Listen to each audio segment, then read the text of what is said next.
1630년 코지라는 이름의 무사는 도장의 그 누구보다도 혹독하게 훈련했습니다. 하루 12시간 최고 강도로 단 한 번의 휴식도 없이 말입니다. 그리고 석 달 만에 그는 쓰러지고 말았습니다. 부상 때문이 아니라 기력이 완전히 고갈되었기 때문이었습니다. 반면 50대와 60대였던 그의 스승들은 똑같이 하루 12시간을 훈련하고도 전혀 지친 기색이 없었습니다. 그 차이가 무엇이었을까요? 스승들은 에너지를 근원적으로 통제하는 세 가지 원칙, 즉 세 가지 심리학적 비밀을 알고 있었습니다. 코지는 이제 그것을 배우거나 아니면 죽음을 맞이해야 할 처지였습니다.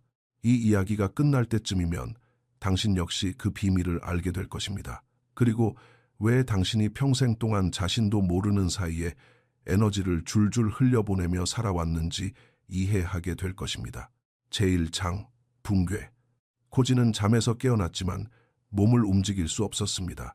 마비된 것이 아니라 마치 밤새 누군가 그의 몸에서 에너지를 한 방울도 남김없이 빼앗아간 것처럼 속이 텅 빈 느낌이었습니다. 그는 22살이었고 테아다 영주의 최정예 훈련 프로그램에 선발된 무사였습니다. 6개월 전 그는 수백 명의 지원자 중에서 발탁되었습니다. 평생에 단 한 번뿐인 기회였지만 그는 지금 실패하고 있었습니다. 실력이 부족해서가 아니었습니다. 그의 검술은 뛰어났고 기술은 정교했으며 헌신적인 태도는 의심할 여지가 없었습니다. 하지만 그에게는 이제 에너지가 남아있지 않았습니다. 매일 아침 그는 억지로 침대에서 몸을 일으켰습니다. 훈련 시간마다 마치 진흙탕 속을 헤엄치는 것 같았습니다. 매일 저녁 그는 너무나 깊이 쓰러져 잠들었기에 꿈조차 꾸지 않았습니다. 다른 수련생들은 괜찮아 보였습니다. 그들은 열심히 훈련하고 회복하고 다시 강해진 모습으로 돌아왔습니다. 하지만 코지는 열심히 훈련할수록 하루하루 더 약해져만 갔습니다. 코지. 아침 공기를 가르며 히데야키 사범님의 목소리가 들려왔습니다. 시체 같은 몰골이구나. 마지막으로 살아있다고 느낀 게 언제냐? 코지는 차렷 자세로 서려 애썼습니다. 그의 다리가 후들거렸습니다. 저는 괜찮습니다, 사범님. 훈련할 준비가 되었습니다. 아니, 넌 괜찮지 않다. 넌 스스로를 파괴하고 있어. 앉아라. 코지는 자리에 앉았습니다. 단지 서 있으려는 노력을 멈춘 것만으로도 밀려오는 안도감이 느껴졌습니다. 히데야키 사범님은 아마 55세쯤 되었을 것입니다. 뒤로 묶은 희끗희끗한 머리, 주름진 얼굴이었지만 그의 눈빛은 날카롭고 맑았으며 에너지가 넘쳤습니다. 그는 동트기 전부터 4시간 동안 훈련을 마친 상태였고 낮 동안 8시간을 더 훈련할 예정이었습니다. 그럼에도 그는 10시간을 자고 일어난 코지보다 훨씬 더 생기가 넘쳐 보였습니다. 내 일과를 말해보아라. 히데야키가 말했습니다. 새벽 4시에 일어납니다. 아침 식사 전까지 훈련합니다. 식사 후 점심때까지 훈련합니다. 점심 후 저녁때까지 훈련합니다. 검술 이론을 공부하고 명상을 연습합니다. 그리고 잠자리에 듭니다. 잠은 얼마나 자느냐? 6시간, 때로는 5시간 잡니다.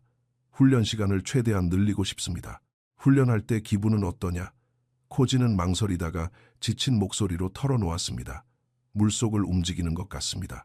한 번에 검을 휘두를 때마다 엄청난 노력이 들지만 꾹 참고 이겨내고 있습니다. 그리고 넌 그것이 헌신이라고 믿느냐? 그것이 무사의 기강이라고 생각하느냐? 네, 사범님. 히데야키는 슬픈 미소를 지었습니다. 아니다. 그것은 무지다. 너는 노력과 효율성을 혼동하고 있다. 넌 탈진을 발전이라고 착각하고 있어. 그리고 넌 곧 몸과 마음을 모두 망치게 될 것이다. 아무도 내게 그 3가지 원칙을 가르쳐주지 않았기 때문이지. 어떤 3가지 원칙 말씀이십니까? 지쳐 쓰러지는 무사와 결코 지치지 않는 무사를 가르는 원칙이다. 55세의 나이에 무한한 에너지로 매일 12시간씩 훈련하는 나와 22살의 나이에 매일 12시간씩 훈련하다 쓰러진 너의 차이를 만드는 것이지. 코지는 극도의 피로감에도 불구하고 몸을 앞으로 기울였습니다. 제발 제게 가르쳐 주십시오. 가르쳐 주마. 하지만 먼저 근본적인 것부터 이해해야 한다. 에너지는 육체적인 것이 아니다. 심리적인 것이다. 내 몸이 문제가 아니야. 내 마음이 문제다. 내 마음이 에너지를 관리하는 방식을 고치기 전까지 내 몸은 계속해서 무너질 것이다. 이해하지 못하겠습니다. 히데야키가 일어섰습니다. 와서 다른 수련생들을 보아라. 그들은 주 훈련장으로 걸어갔습니다. 50명의 무사가 품새를 연습하고 있었습니다. 어떤 이들은 물 흐르듯 힘차게 움직였지만 코지처럼 이를 악물고 억지로 움직이는 이들도 있었습니다. 타쿠미를 보아라. 히데야키가 검술 동작을 하는 한 수련생을 가리켰습니다. 저 얼굴이 보이느냐? 긴장하고 턱을 꽉 물고 어깨가 경직되어 있지. 저 녀석은 모든 동작을 억지로 짜내며 자신의 몸과 싸우고 있다. 그게 바로 네가 하는 방식이다. 그러고는 다른 수련생을 가리켰습니다. 이제 리쿠를 보아라. 차이가 느껴지느냐? 편안한 얼굴, 부드러운 어깨, 애쓰지 않고 뿜어져 나오는 힘. 저 녀석은 자신의 몸과 싸우는 것이 아니라 몸과 함께 움직이고 있다. 하지만 저 둘은 똑같은 품새, 똑같은 동작을 하고 있습니다. 에너지 소모량은 완전히 다르다. 타쿠미는 1시간 안에 탈진할 것이다. 하지만 리쿠는 6시간이라도 계속할 수 있지. 같은 신체 활동이라도 정신적 접근 방식이 다르기 때문이다. 그것이 내가 내게 가르칠 내용이다. 내 마음이 어떻게 내 에너지를 결정하는지 말이다. 히데야키가 코지를 돌아보며 말했습니다. 첫 번째 원칙은 이것이다. 에너지는 주의력이 향하는 곳으로 흐른다. 내 마음이 가는 곳에 내 에너지도 간다. 지금 내 주의력은 수천 가지 생각에 흩어져 있다. 훈련을 잘 해내야 한다는 걱정, 남들과의 비교, 내 동작에 대한 스스로의 평가, 어제 했던 실수에 대한 미련, 내일 있을 도전에 대한 불안감까지.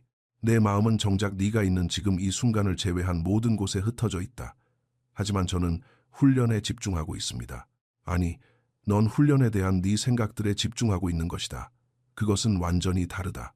네가 검을 휘두를 때 네 마음은 검에 가 있느냐? 아니면 이 스윙이 충분히 훌륭한지, 사범님이 널 지켜보고 있는지, 네가 충분히 빨리 발전하고 있는지에 가 있느냐? 코지는 충격에 빠졌습니다. 생각들. 저는 항상 제 생각들 속에 빠져 있었습니다. 정확하다. 그리고 현재 이 순간의 알아차림이 아닌 모든 생각은 바로 에너지 누수다. 작은 구멍이 내 생명력을 끊임없이 빼앗아 가고 있는 거지. 너에게는 수천 개의 작은 구멍이 있다.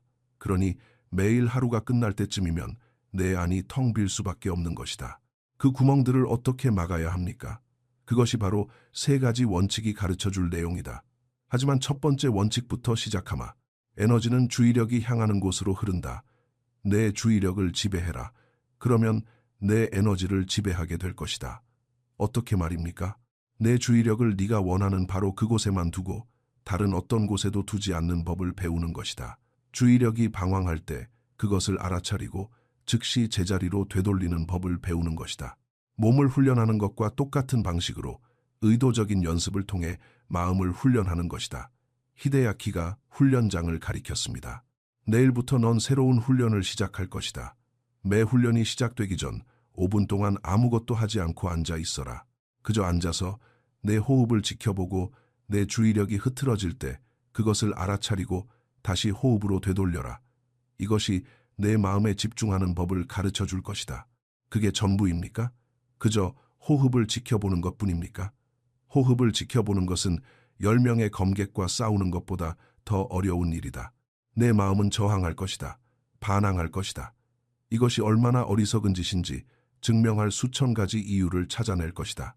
하지만 네가 포기하지 않는다면 넌 아주 놀라운 사실을 발견하게 될 것이다.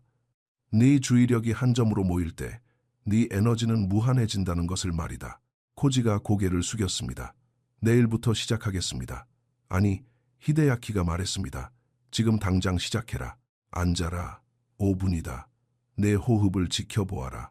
마음이 방황할 때 알아차리고 다시 되돌려라. 곧 돌아오마. 그는 훈련장에 코지를 홀로 남겨둔 채 걸어갔습니다. 코지는 자리에 앉아 눈을 감고 자신의 호흡을 지켜보기 시작했습니다. 10초도 지나지 않아 그의 마음은 저녁 식사 메뉴를 생각하고 있었습니다. 그는 마음을 다시 되돌렸습니다. 5초 후 오늘 아침에 있었던 대화가 머릿속에서 재생되었습니다. 다시 되돌렸습니다. 3초 후 내일 있을 시험에 대한 걱정이 밀려왔습니다. 되돌리고 또 되돌렸습니다. 5분이 마치 1시간처럼 길게 느껴졌습니다. 하지만 히데야키가 돌아왔을 때 무언가 변해 있었습니다. 코지의 머리가 맑아졌습니다. 에너지가 넘치게 된 것은 아니었지만 기운이 빠지는 느낌이 줄어들었습니다. 마치 자신도 모르게 새고 있던 구멍 하나를 막은 것 같았습니다. 기분이 어떠냐? 히데야키가 물었습니다. 다릅니다. 왠지 가벼워진 것 같습니다. 좋다. 그것이 첫 번째 원칙이 작동하기 시작했다는 증거다. 내일은 두 번째 원칙을 더할 것이다. 저항은 탈진을 부른다. 하지만 오늘 넌 첫걸음을 내디뎠다. 내 주의력이 곧 내 에너지다. 하나를 통제하는 법을 배우면 다른 하나도 통제하게 될 것이다. 제2장 첫 번째 원칙. 에너지는 주의력이 향하는 곳으로 흐른다. 1일차부터 7일차 주의력 훈련. 코지는 매 훈련을 5분간의 호흡 관찰로 시작했습니다. 1일차 그의 마음은 3초마다 방황했습니다. 수천 개의 생각, 끊임없는 소음이 이어졌습니다. 2일차 여전히 마음은 끊임없이 방황했지만 그는 더 빨리 알아차렸고 더 빨리 주의력을 되돌렸습니다. 3일차 히데야키가 말한 것이 무엇인지 처음으로 엿볼 수 있었습니다. 약 5초 동안 그의 마음이 완전히 고요해졌습니다. 오직 호흡, 오직 현재만이 존재했습니다. 그리고 그 5초 동안 순수한 명료함이 느껴졌습니다. 4일차 검술 연습 중 그는 실험을 해보았습니다. 자신의 온전한 주의력을 오직 검에만 두었습니다. 동작을 올바르게 하는 것이나 남들의 시선에 신경 쓰지 않고 오직 검의 무게, 균형, 움직임에만 집중했습니다. 몇 주 동안 애를 먹었던 품새가 갑자기 물 흐르듯 자연스럽게 이어졌습니다. 방금 무언가를 발견했구나. 어느새 그의 곁에 다가온 히데야키가 말했습니다. 주의력이 하나로 통일될 때 몸은 무엇을 해야 할지 스스로 안다. 하지만 주의력이 흩어지면 몸은 그것을 보상하기 위해 억지로 애를 써야 한다. 그 보상 작용에는 엄청난 에너지가 필요하지. 하나로 집중된 주의력에는 에너지가 거의 들지 않는다. 하지만 실제 전투의 혼란 속에서 어떻게 주의력을 하나로 유지할 수 있습니까? 그것은 고급 훈련 과정이다. 지금 넌 아주 기본적인 원칙을 배우고 있는 중이지. 내 에너지가 실제로 어디로 빠져나가는지 보여주마. 히데야키가 흙바닥에 그림을 그렸습니다. 분산된 주의력, 걱정 20%, 비교 15%, 평가 15%, 과거에 대한 후회 10%, 미래에 대한 불안 15%, 실제 행동 25%, 통일된 주의력, 실제 행동 100%. 보아라. 히데야키가 말했습니다. 대부분의 사람들은 자신이 실제로 하고 있는 일에 단 25%의 에너지만을 쏟는다. 나머지 75%는 정신적인 소음에 낭비해버리지. 그러니 지치는 것은 당연한 일이다. 그럼 12시간을 쉬지 않고 훈련하는 무사들은 주의력이 완전히 통일되어 있다는 말씀이십니까? 그렇다. 그들은 현재 이 순간에 100%를 쏟는다. 그들은 자신이 얼마나 피곤한지, 앞으로 얼마나 더 훈련해야 하는지, 자신이 잘하고 있는지에 대해 생각하지 않는다. 그들은 그저 현재에 존재할 뿐이다. 검, 타격, 호흡, 움직임, 그 외에는 아무것도 없다. 하지만 그건 너무 어려운 일 아닙니까? 믿을 수 없을 만큼 어렵지. 그래서 그것이 하나의 기술인 것이고, 그래서 우리가 훈련하는 것이다. 내 마음은 평생 동안 야생마처럼 날뛰어왔다. 마음에게 집중하는 법을 가르치는 것은 야생마에게 안장을 얻는 법을 가르치는 것과 같다. 마음은 저항하겠지만 일단 길들여지고 나면 네가 가진 가장 강력한 무기가 될 것이다. 5일차. 코지는 명상 중에 충격적인 사실을 깨달았습니다. 만약 다가오는 시험에서 떨어지면 어떡하지? 라는 걱정 하나가 떠오르자마자 그의 몸이 즉각적으로 굳어지는 것을 느꼈습니다. 에너지가 뚝 떨어졌습니다. 단 하나의 생각만으로 생명력이 육체적으로 빠져나가는 것을 느낀 것입니다. 사범님, 훈련이 끝난 후 그가 말했습니다. 걱정스러운 생각 하나가 떠오르는 것을 보았는데 제 온몸이 변했습니다. 에너지가 순식간에 사라졌습니다. 히데야키가 미소 지었습니다. 이제 제대로 보고 있구나. 생각은 단지 정신적인 것이 아니다. 생리학적인 것이다. 모든 생각은 육체적인 반응의 연쇄작용을 일으킨다. 걱정스러운 생각은 스트레스 호르몬, 근육의 긴장, 얕은 호흡, 그리고 에너지 고갈을 불러온다. 그런데 대부분의 사람들은 매일 자신도 모르는 사이에 이런 생각들을 수백 번씩 하고 살아간다. 그렇다면 주의력을 통제함으로써 제 신경계 전체와 에너지, 지구력 등 모든 것을 통제할 수 있다는 뜻입니까? 그렇다. 6일차. 대련 중에 상대가 코지의 머리를 향해 공격해 왔습니다. 평소 같으면 코지는 방어를 하면서 동시에 긴장하고 걱정하고 계산하고 전략을 짰을 것입니다. 하지만 이번에는 날아오는 공격 그 자체에만 온전한 주의력을 두었습니다. 그 외에는 아무것도 없었습니다. 그의 몸은 완벽하게 움직였습니다. 방어, 반격, 타격, 물 흐르듯 애쓰지 않는 움직임이었습니다. 넌 방금 무심을 경험했다. 히데야키가 말했습니다. 마음이 없는 상태. 주의력이 너무나 완벽하게 하나로 모여 인식과 행동 사이에 어떠한 생각도 끼어들지 않는 상태. 그것이 우리의 목표다. 에너지 소모는 최소화되고 효율성은 극대화되는 상태 말이다. 7일차. 코지는 깊은 깨달음을 얻었습니다. 그는 예전과 똑같은 시간 동안 훈련했지만 더 이상 지치지 않았습니다. 지치기는커녕 하루가 끝날 때쯤 오히려 에너지가 남아 돌았습니다. 유일한 차이는 매 훈련 전 5분간 호흡을 지켜본 것과 훈련 중에 의도적으로 주의력을 하나로 모으려 한 것뿐이었습니다. 사범님, 이것은 정말 놀랍습니다. 마치 엄청난 비밀을 풀어낸 것 같습니다. 그래, 넌 비밀을 풀었다. 하지만 이것은 단지 첫 번째 원칙. 에너지는 주의력이 향하는 곳으로 흐른다는 것뿐이다. 넌 에너지가 새어나가지 않도록 주의력을 통제하는 법을 배우고 있을 뿐이지.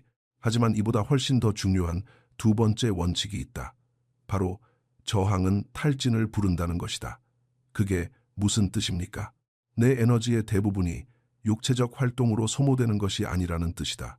에너지는 정신적인 저항, 즉 현실을 부정하고 상황이 달라지기를 바라고 현실과 싸우는 데 소모되고 있다. 내일 넌 그 저항을 멈추는 법을 배우게 될 것이다. 제3장. 두 번째 원칙. 저항은 탈진을 부른다. 8일차부터 14일차. 수용훈련. 오늘 히데야키가 말했습니다. 아주 바보 같아 보이는 훈련을 할 것이다. 하지만 이 과정을 믿어라. 그는 물이 가득 찬 무거운 나무 양동이를 코지에게 건넸습니다. 팔을 뻗어 이것을 들어라. 얼마나 버틸 수 있는지 보자. 코지는 팔을 뻗어 양동이를 들었습니다. 30초가 지나자 근육이 타는 듯이 아파왔습니다. 1분이 되자 몸이 떨렸습니다. 90초가 되자 고통이 극에 달했고 결국 그는 양동이를 떨어뜨렸습니다. 기분이 어땠느냐? 히데야키가 물었습니다. 고통스럽고 지쳤습니다. 이제 다시 해보아라. 하지만 이번에는 그 감각에 저항하지 마라. 고통이 멈추기를 바라지 말고 타들어가는 느낌에 맞서 근육을 긴장시키지 마라. 그저 온전히 받아들여라. 싸우지 말고 그 감각을 느껴보아라. 코지는 다시 양동이를 들었습니다.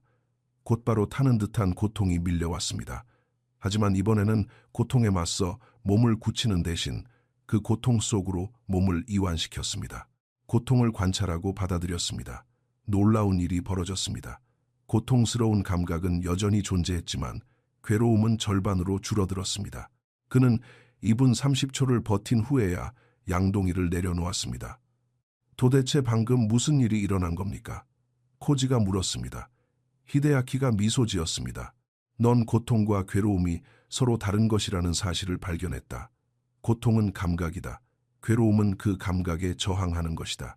네가 저항을 멈추었을 때 괴로움은 줄어들었다. 하지만 고통, 즉 육체적인 감각 자체는 똑같이 남아 있었지. 그런데도 내 에너지 소모량은 극적으로 줄어들었다. 그럼 지금까지 넌 불편함에 저항하고 싸우고 그것이 멈추기를 바라는데 엄청난 에너지를 써왔던 것이다. 그리고 그 저항은 실제의 불편함보다 널 훨씬 더 빠르게 지치게 만든다. 히데야키가 다시 흙바닥에 그림을 그렸습니다. 저항이 동반된 불편함, 육체적 감각 30%, 정신적 저항 70%, 총 탈진 100%, 수용이 동반된 불편함, 육체적 감각 30%, 정신적 저항 0%, 총 탈진 30%. 이것이 나이든 스승들이 젊은 제자들보다 더 오래 훈련할 수 있는 이유다. 그들의 몸이 더 강해서가 아니라 그들이 저항을 멈췄기 때문이다. 그들은 피로를 받아들이고 고통을 수용하며 어려움을 받아들인다. 그리고 저항이 없으면 그러한 감각들은 에너지를 고갈시키지 않는다. 9일차. 코지는 유독 혹독했던 훈련 시간에 이 원칙을 적용해 보았습니다. 다리는 비명을 지르고 폐는 타는 듯 했으며 양팔은 납덩이 같았습니다. 예전의 반응, 이건 너무 끔찍해. 난 할 수 없어. 멈추고 싶어. 이렇게 힘들면 안 되는 건데. 새로운 반응. 이것은 불편함이다. 불편함이 여기에 존재한다. 나는 그것을 받아들인다. 감각 자체가 사라지지는 않았습니다. 하지만 그의 에너지는 바닥으로 곤두박질 치지 않았습니다. 그는 1시간 동안 훈련을 더 이어갔습니다. 11차. 히데야키는 더 깊은 원칙을 가르쳐 주었습니다. 저항은 단지 육체적인 불편함에만 국한된 것이 아니다. 그것은 현실에 대한 것이다. 넌 날씨에 저항하고, 대련 상대의 실력에 저항하고, 기술의 난이도에 저항하고, 네 자신의 한계에 저항한다. 그리고 그 모든 저항이 너의 에너지를 앗아간다. 그럼 모든 것을 다 받아들여야 한다는 말씀이십니까? 받아들인다는 것은 포기하는 것이 아니다. 그것은 상황을 명확하게 보는 것이다. 만약 비가 온다면 넌 비에 저항할 수 있다. 비가 오면 안 되는데 난 비가 싫어 라고 생각하며 에너지를 낭비할 수 있지. 아니면 받아들일 수도 있다. 비가 오고 있군. 그것이 현실이다. 이 비 속에서 어떻게 훈련하며 에너지를 유지할 수 있을까? 그것은 제가 지금까지 살아온 방식과는 완전히 다릅니다. 대부분의 사람들은 현실과 싸우고 상황이 다르기를 바라고 지금의 상태에 대해 불평하고 바꿀 수 없는 것에 저항하느라 자신의 정신적 에너지의 80%를 낭비한다. 하지만 무사는 그런 사치를 부릴 여유가 없다. 현실은 현실이다. 그것을 받아들이는 것은 약함이 아니라 지성이다. 11일차. 코지는 가장 큰 시험에 직면했습니다. 그는 자신보다 실력이 월등히 뛰어난 선배 수련생 다이와 대련을 하게 되었습니다. 예전 같았으면 코지는 좌절하고 분노하며 둘 사이의 실력 차이 때문에 금세 지쳐버렸을 것입니다. 이번에는 달랐습니다. 다이가 나보다 뛰어나다. 그것이 현실이다. 나는 그것을 받아들인다. 여기서 무엇을 배울 수 있을까? 대련은 여전히 어려웠지만 코지는 길을 뺏기지 않았습니다. 그는 관찰하고 배우고 피할 수 없는 타격을 수용했습니다. 대련이 끝났을 때 그는 탈진하지 않았습니다.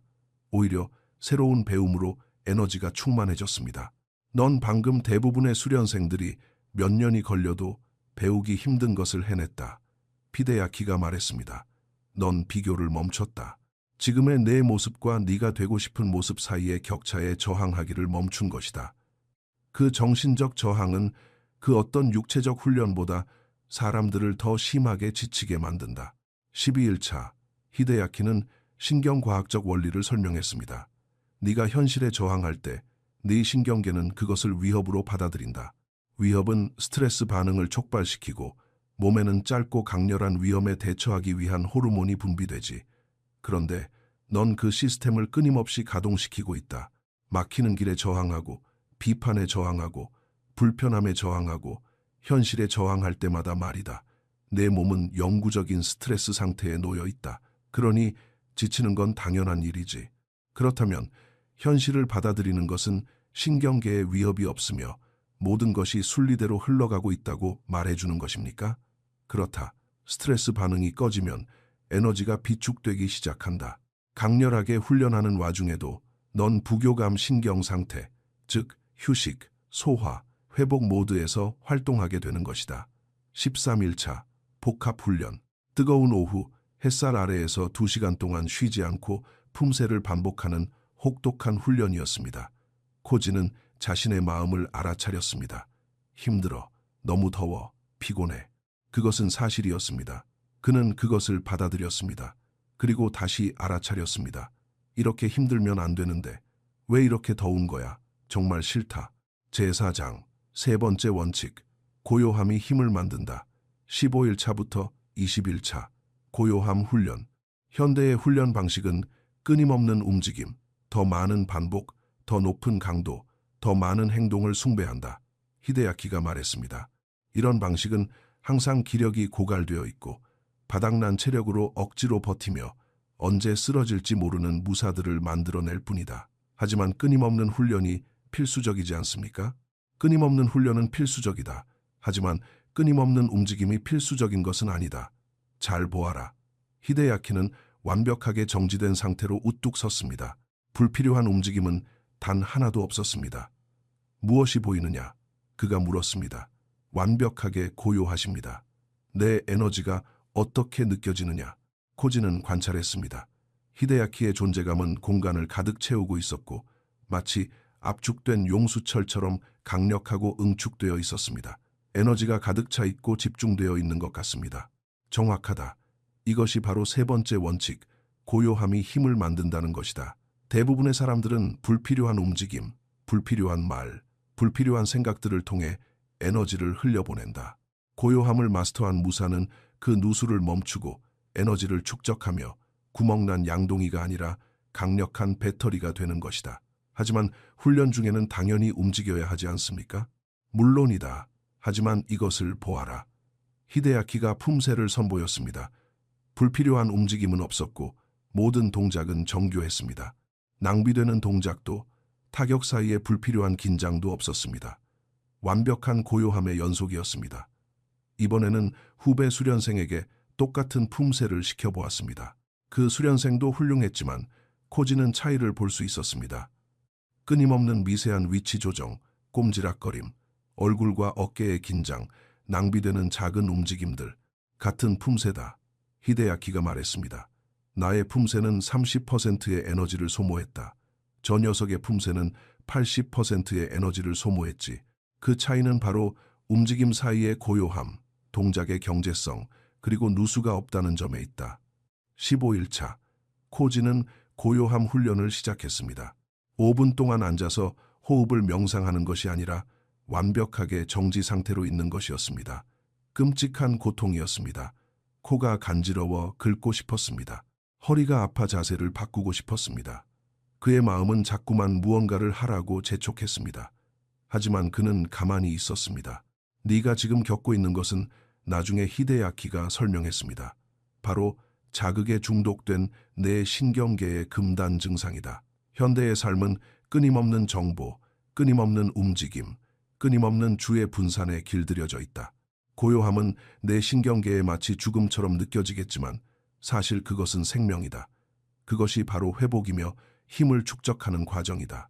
16일차, 히데야키가 이론을 가르쳐 주었습니다. 너의 신경계에는 두 가지 모드가 있다. 교감 신경계와 부교감 신경계다. 교감 신경은 행동, 투쟁, 혹은 도피, 수행을 담당한다. 부교감 신경은 회복, 치유, 소화, 재건을 담당하지. 대부분의 무사들은 시간의 90%를 교감 신경 모드에서 보낸다. 그들은 결코 온전히 회복하지 못한 채 지속적으로 에너지를 고갈시킨다. 하지만 고요함은 강렬한 훈련 중에도 부교감 신경 모드를 활성화시킨다. 기술을 구사하는 사이사이에 몸과 마음을 완벽하게 고요하게 만들 수 있다면 넌 훈련을 하면서 동시에 배터리를 충전하게 되는 것이다. 이것이 바로 12시간 훈련의 비밀이다. 초인적인 인내력이 아니라 전략적인 고요함이다. 17일차, 코지는 훈련 중에 이것을 적용해 보았습니다. 품새를 반복하는 사이사이에 그는 완벽하게 정지했습니다. 꼼지락거리지도 않고 옷매무새를 고치지도 않았으며 다음 동작을 머릿속으로 계획하지도 않았습니다. 그저 고요함 속에 머물렀습니다. 결과는 충격적이었습니다.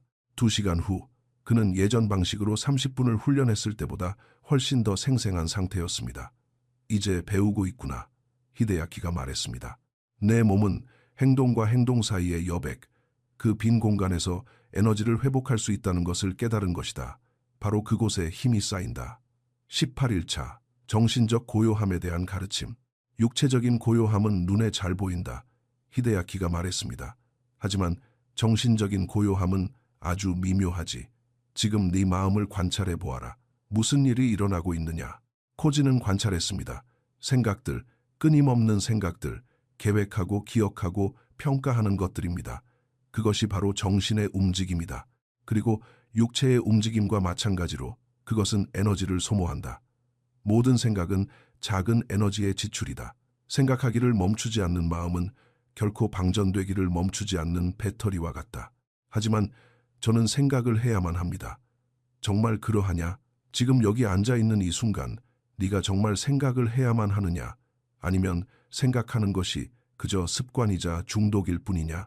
코지는 자신의 생각 대부분이 불필요하고 반복적이며 습관적이라는 사실을 깨달았습니다. 문제를 해결하는 것이 아니라 그저 소음에 불과했던 것입니다. 이것이 수많은 명상 전통에서 고요함을 강조하는 이유다. 히데야키가 말을 이었습니다. 생각이 나쁜 것이라서가 아니라 대부분의 생각이 그저 낭비일 뿐이기 때문이다. 아주 짧은 순간이라도 마음을 고요하게 하는 법을 배우면 에너지가 다시 차오르는 것을 느낄 수 있다. 19일차 통합. 히데야키는 코지에게 아주 복잡한 훈련을 지시했습니다. 하지만 코지는 동작과 동작 사이에 완벽한 고요함을 연습했습니다. 육체적으로도 정신적으로도 정지했습니다. 몸은 움직임이 없었고 마음은 고요했으며 오직 현재만이 존재했습니다. 예전 같으면 20분 만에 그를 기진맥진하게 만들었을 훈련을 그는 90분 동안 해내고도 에너지가 남았습니다. 바로 이것이다. 히데야키가 미소 지으며 말했습니다. 이것이 세 번째 원칙의 발현이다. 고요함 속에서 힘을 생성하고 행동 속에서 그것을 사용하며 다시 고요함으로 돌아가 회복하는 것. 이것이 바로 지속 가능한 마스터의 경지다. 21차. 히데야키는 마지막 통합 과정을 설명했습니다. 세 가지 원칙은 함께 작동한다. 첫 번째 원칙, 에너지는 주의력이 향하는 곳으로 흐른다. 주의력을 통제하면 에너지의 흐름을 통제할 수 있다. 통일된 주의력은 에너지 낭비가 최소화됨을 의미한다. 두 번째 원칙, 저항은 탈진을 부른다. 현실을 받아들여라. 상황과 싸우느라 끊임없이 에너지를 낭비하는 짓을 멈춰라. 세 번째 원칙, 고요함이 힘을 만든다. 고요함을 지배하면 행동과 행동 사이에 에너지를 초과 생산할 수 있다. 이 세 가지가 결합되면 아주 놀라운 결과가 탄생한다. 결코 에너지가 고갈되지 않는 무사가 되는 것이다. 남들보다 더 많은 에너지를 가졌기 때문이 아니라 단 한 방울의 에너지도 낭비하지 않기 때문이다. 21일차 최종 시험 12시간의 연속 훈련. 3주 전 코지를 무너뜨렸던 바로 그 프로그램이었습니다. 하지만 이번에는 훈련 내내 통일된 주의력을 유지했습니다. 모든 어려움을 저항 없이 받아들였습니다. 훈련 사이의 틈마다 고요함을 실천했습니다. 12시간이 지났을 때 히데야키 사범님이 물었습니다. 기분이 어떠냐? 코지는 자신의 몸과 마음, 에너지 수준을 점검했습니다. 괜찮습니다. 피곤하냐고 물으신다면 그렇습니다. 하지만 고갈되지는 않았습니다. 더 계속할 수도 있습니다. 히데야키가 정중하게 고개를 숙였습니다. 그렇다면 넌 내가 20년이 걸려 발견한 것을 모두 배운 것이다. 에너지는 육체적인 것이 아니다. 심리적인 것이다. 마음을 다스리면 에너지를 다스릴 수 있다. 이 세 가지 원칙은 이제 너의 것이다. 평생토록 사용하거라.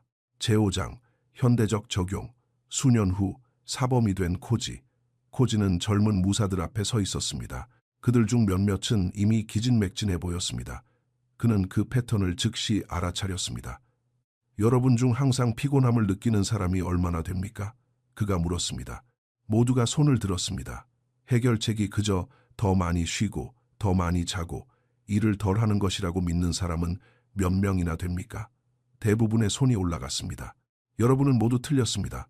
코지가 말했습니다. 여러분의 피로는 너무 많은 일을 해서 생기는 것이 아닙니다.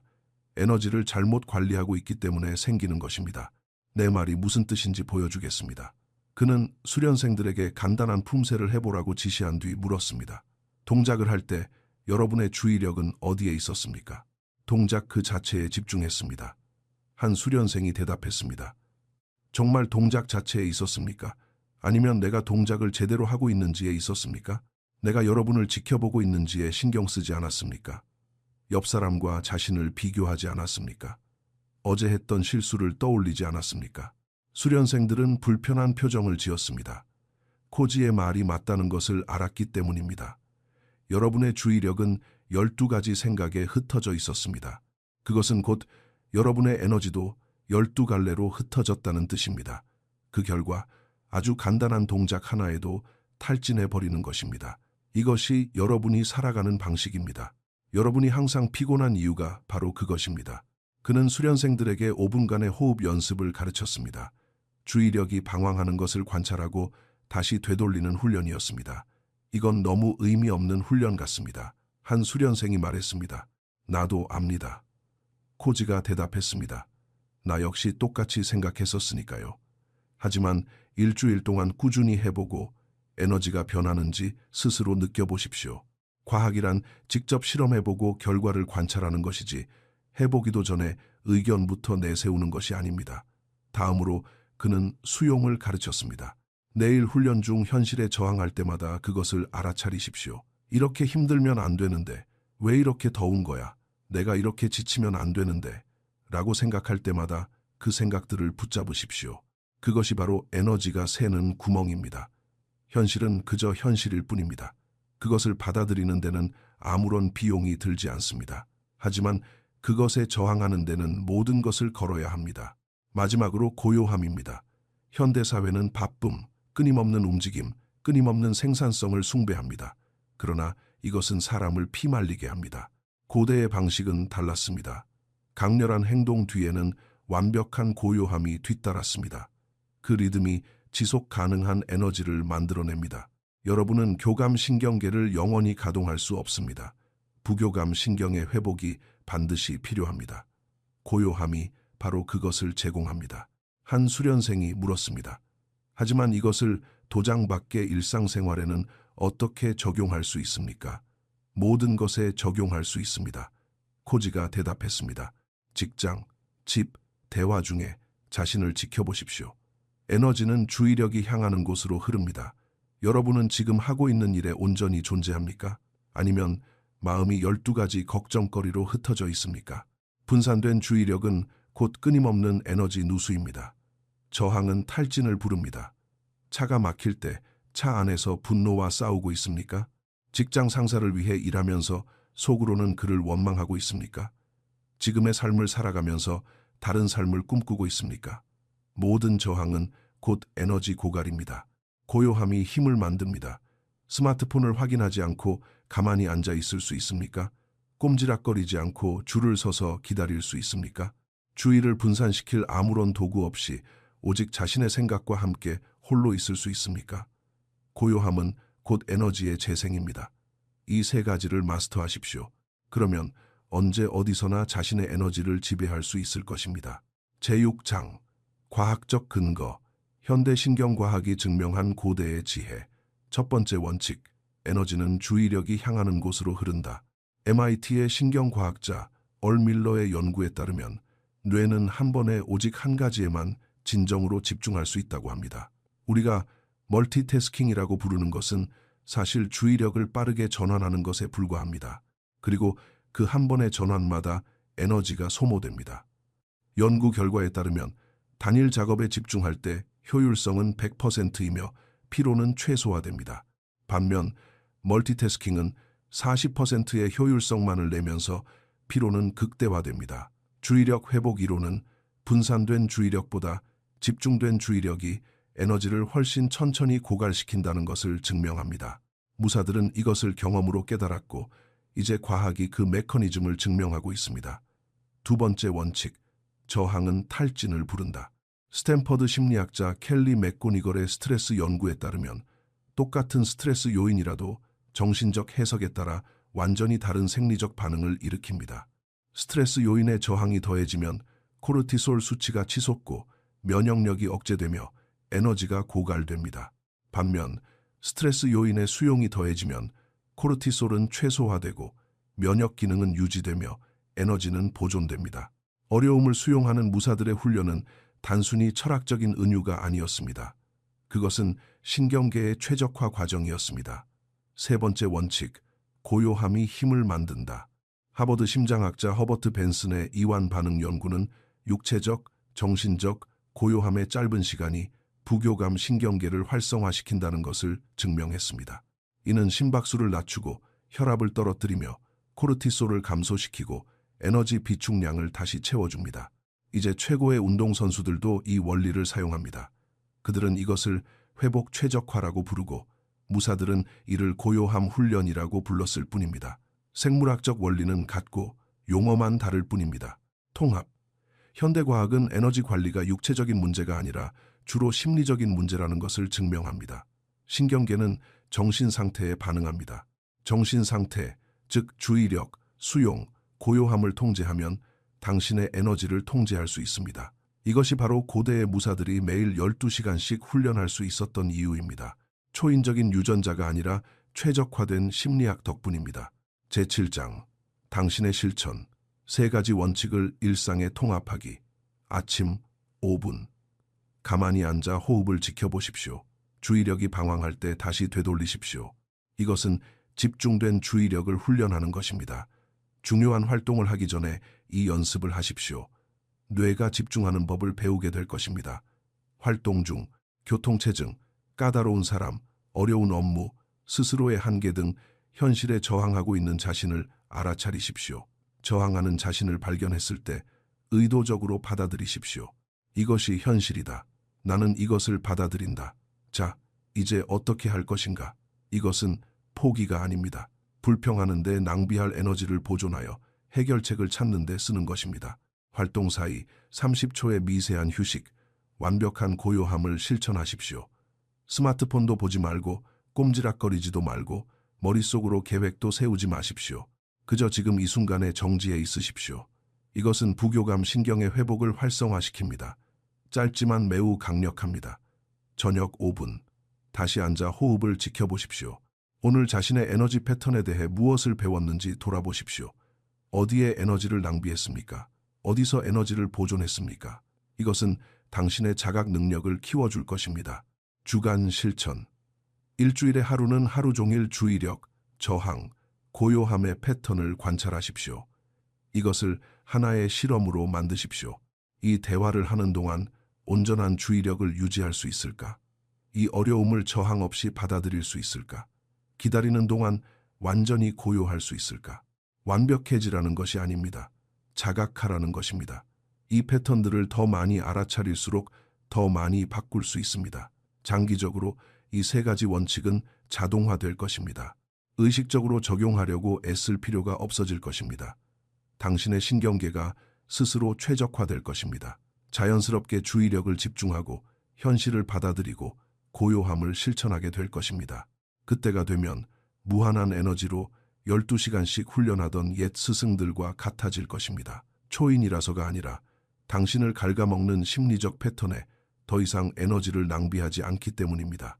결론, 진실. 에너지는 태어날 때부터 가지고 나거나 혹은 가지지 못한 채 태어나는 것이 아닙니다. 그것은 당신이 관리하거나 혹은 잘못 관리하고 있는 대상일 뿐입니다. 대부분의 사람들은 에너지를 끔찍하게 잘못 관리하고 있습니다. 분산된 주의력은 끊임없이 에너지를 흘려보냅니다. 끊임없는 저항은 쉴 새 없이 현실과 싸우게 만듭니다. 고요함도 없고 회복도 없으며 재생도 없습니다. 결과는 만성적인 탈진입니다. 일을 너무 많이 해서가 아니라 에너지를 잘못 관리했기 때문입니다. 3가지 원칙이 이것을 해결합니다. 에너지는 주의력이 향하는 곳으로 흐릅니다. 초점을 하나로 모으고 누수를 멈추십시오. 저항은 탈진을 부릅니다.